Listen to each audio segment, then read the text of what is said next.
How's everything been coming along? It's going really good, actually. I'm really enjoying the schedule. I enjoy having guidance in my studying, so I'm loving it so far. Awesome. I'm really glad to hear that. What would you say is the biggest challenge you're facing right now?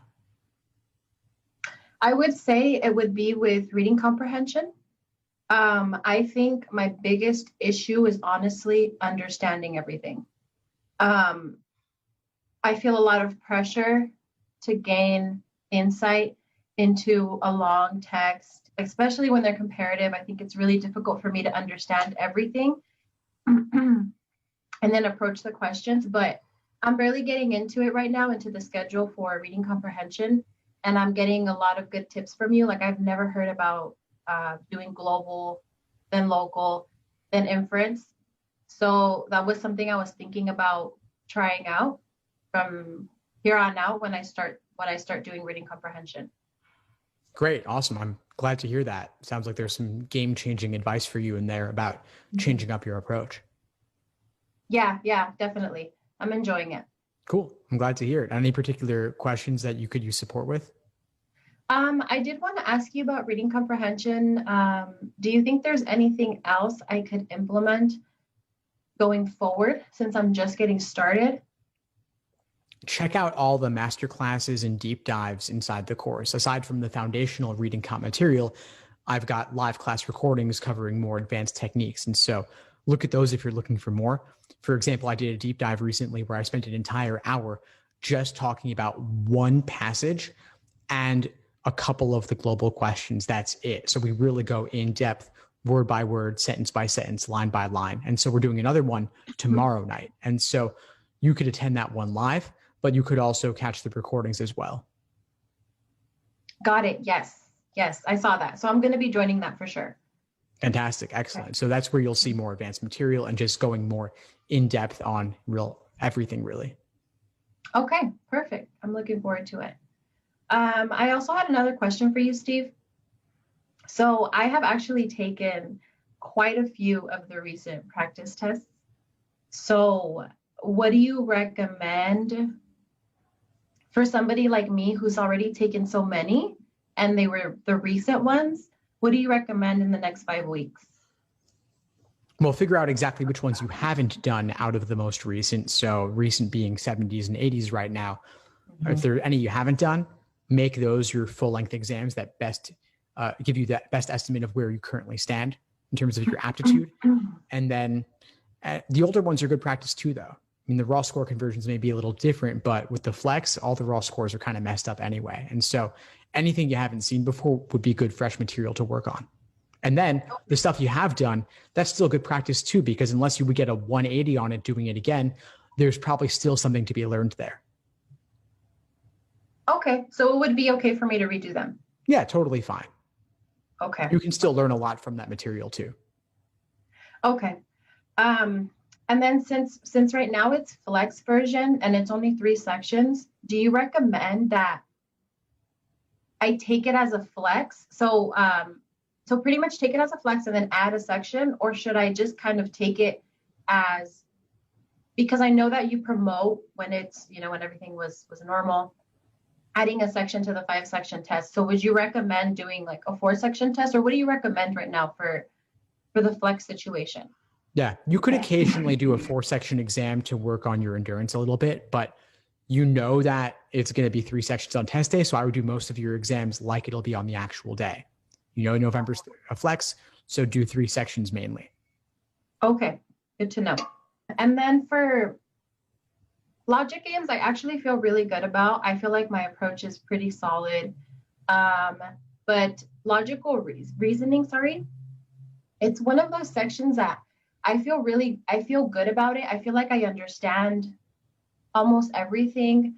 Obviously, you get hit with the hard questions and they're more difficult to understand, but I take your advice, I review, I really try to have a deep dive with each question I get wrong and just run with that. But I find it really hard when I'm testing. I feel a lot of pressure to get them all done. So I don't even get to all of them. And then it's just so much pressure. So I don't know, because when I blind review, I actually feel really good about it. I'll go back and do the ones I never got to. And I was like, wow, I wish I would have gotten to these. Like they were fine. Like I would have gotten them. But I think it's just like the pressure gets to me. I start asking myself, oh my God, I spent more than 2 minutes on this one.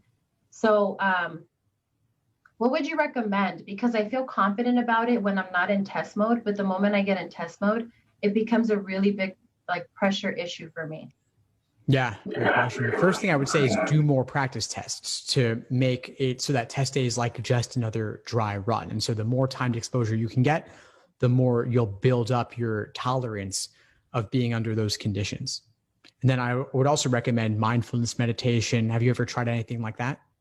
Yeah, so watching your videos, you talk a lot about meditating. And I feel like I hear that, but I'm always like, I don't need it. But I decided that I should give it a try. And so I've been doing it for maybe like a week now. And I feel like it's helpful. I feel like it gets me in a certain mood, just kind of like, it kind of just erases everything that's going on and then just gets me like in the zone. So yes, I'm working on that. Awesome. So even just a few minutes a day between now and the test could make a big difference over time to help with the nerves and help you let go of a previous question and stay focused only on the task at hand, especially in logical reasoning where they really are bite-sized. What happened in number 16 doesn't need to affect what happens in number 17, but your memory will still color it potentially. And so being able to have the willpower and the focus to let go of what happened before and just focus solely on the task in front of you is really how it relates there and why it's important. So I would try implementing that. Okay. Okay. And I actually really loved something you said in one of your videos. You talked about gaining a momentum when you're in LR, and that if you get to a hard question, you don't let it stump you. So the second you realize, okay, this is a complicated question, or like you say, like sometimes it's parallel and it's like further down the line. So it's like maybe in the 20s. So you automatically maybe skip it because you know it's going to take you a little longer. So I thought that was so helpful to think of taking the test as sort of like a, not a race, but you know, like a slow and steady. You keep your confidence and you keep going. So that's something I felt was super helpful. And I'm going to implement that like 100% into my LR. Awesome. I'm really glad to hear, Denise. Yeah, that's it. I mean, you know what to do, it sounds like. Yeah, we'll see how it goes. Okay, and then I wanted to ask you a little bit about the difference between a personal statement and a diversity statement, and how those should be different and how different they should be. Do they need to complement each other? I wanted some insights on that. Yeah, great question. I actually have some lessons on this in the course. I have a whole section devoted to admissions and personal statements, diversity statements. I actually run application essay workshops inside the course. And so you could submit a draft and we'll go over it together in class. You'll get support from me as well as support from others. And by default, I have students submit them anonymously to help you get more honest feedback. And so it's a really fun space to play. I've done like a half dozen or so of them at least. And so I'll do another one soon. And so you could submit your drafts. And I also talk about admissions, a personal statement versus diversity statement. Short answer is there's not necessarily a huge difference between them, other than, of course, diversity statement should cover something diverse in nature, broadly speaking, whereas personal statement, you have a bit more flexibility and freedom regarding what would be appropriate to cover there. And PS is also longer than diversity statement typically. Got it. Okay. Okay, but I shouldn't be addressing, I shouldn't be like restating something that I said in my personal statement and my diversity, or is that okay?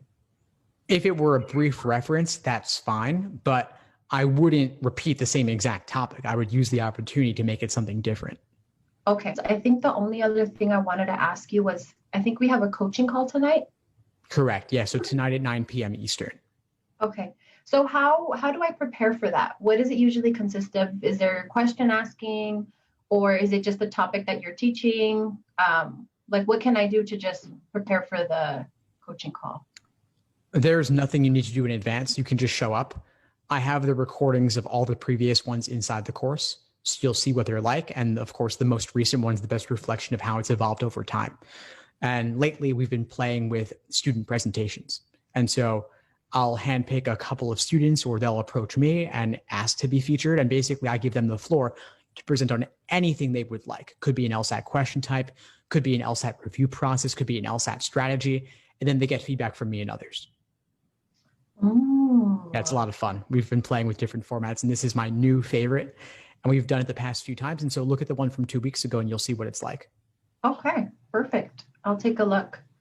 And then about the personal statements, how do I know when you will be featuring them and you're going to make a video about it? Yeah, sure. So the very first activity in the course is the list of upcoming classes. So you can see, aside from the email notifications, I list everything there. Okay. And so you can see where the next one will be. I think we're doing an application essay workshop next week. And so if you submit your draft to me within at least a few days prior, then I'll be able to add to the agenda and we'll probably be able to cover it that evening. Oh, perfect. Okay. I think those are all my questions. Awesome, Denise. Well, it was great to have the chance to connect with you, and I'll look forward to seeing you in class soon.